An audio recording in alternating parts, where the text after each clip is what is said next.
కొణిదెల పవన్ కళ్యాణ్ అమ్మ కడుపున ఆఖరివాడిగా పుట్టిన అందరికీ మంచి చేయాలి, మేలు జరగాలి అనే విషయంలో ముందువాడుగా ఉంటాడు.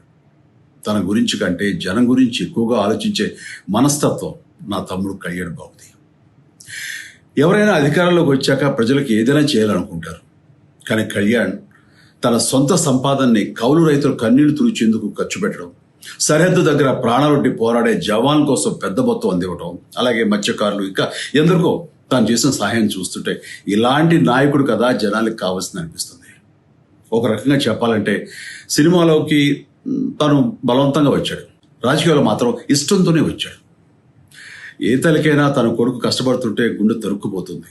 అలాగే ఏ అన్నకైనా తన తమ్ముడు అనవసరంగా మాటలు పడుతుంటే బాధ వేస్తుంది. అలా బాధపడుతున్న నా తల్లికి ఈ అన్నయ్యగా ఒక మాట చెప్పాను. నీ కొడుకు ఎంతోమంది తల్లుల కోసం, వాళ్ళ బిడ్డల భవిష్యత్తు కోసం చేసే యుద్ధం అమ్మా ఇది. మన బాధ కంటే అది ఎంతో గొప్పది అన్నాను. అన్యాయాన్ని ఎదిరించకుండా మౌనంగా ఉండే మంచివాళ్ల వల్లనే ప్రజాస్వామ్యం మరింత నష్టం అని నమ్మి జనం కోసం జన సైనికుడు అయ్యాడు.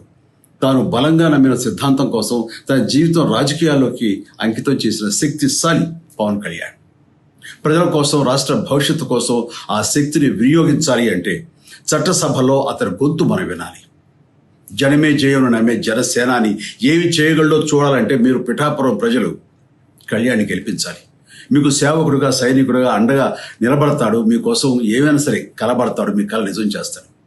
పిఠాపురం వాస్తవ్యులకు మీ చిరంజీవి విన్నపం, గాజు గ్లాసు గుర్తుకి మీ ఓటు వేసి పవన్ కళ్యాణ్ని గెలిపించండి. జై హింద్.